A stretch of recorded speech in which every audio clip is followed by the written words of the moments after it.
À force de faire tourner à coups de milliards virtuels une économie qui ne tourne pas et qui est engluée par le coronavirus, la France va se retrouver en très nette insuffisance respiratoire pour cause de dettes infectieuses.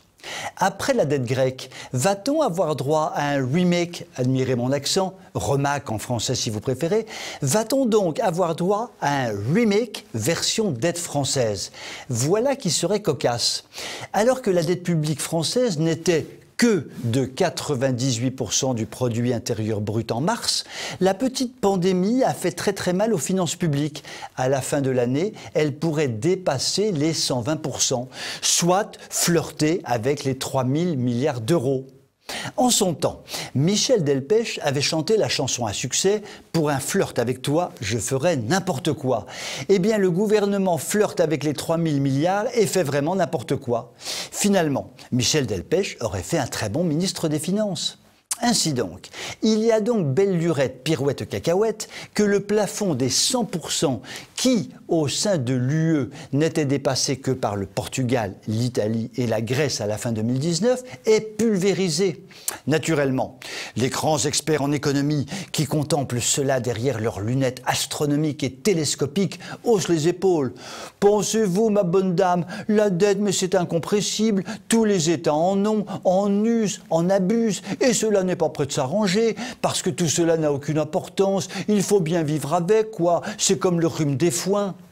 Heureusement pour nous, nous empruntons depuis un petit moment à un taux négatif, ce qui allège un peu les choses quand on sait que le remboursement de la dette est au 4e rang des postes de dépenses de l'État.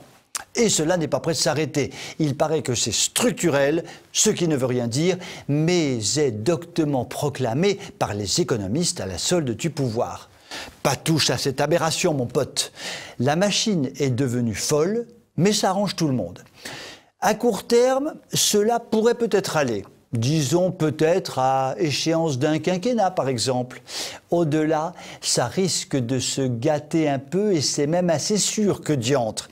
Mais le problème, c'est que nos politiques, qui sont habitués au court terme et aux échéances électorales, s'en fichent comme d'une guigne. Après moi, le déluge. On est loin du bon vieux temps où notre bon vieux ministre Colbert plantait des chênes en se disant que ça pourrait servir d'ici 200 ou 300 ans. En attendant, tout le monde se tient par la barbichette, sauf Macronor qui est imberbe. Les experts, les économistes, les banquiers, les politiques, les bureaucrates, tout ce beau monde dépense une énergie folle à se rassurer à qui mieux. La Banque centrale veille sur nous en nous arrosant de centaines de milliards d'euros. Donc, n'y regardons pas de trop près. Nous avons la tête à l'envers, mais ne nous avisons surtout pas de la remettre à l'endroit, comme la culotte du bon roi Dagobert. Cela pourrait nous donner le tournis. Sur ces hautes considérations, je vous souhaite une très bonne soirée et je vous dis à demain.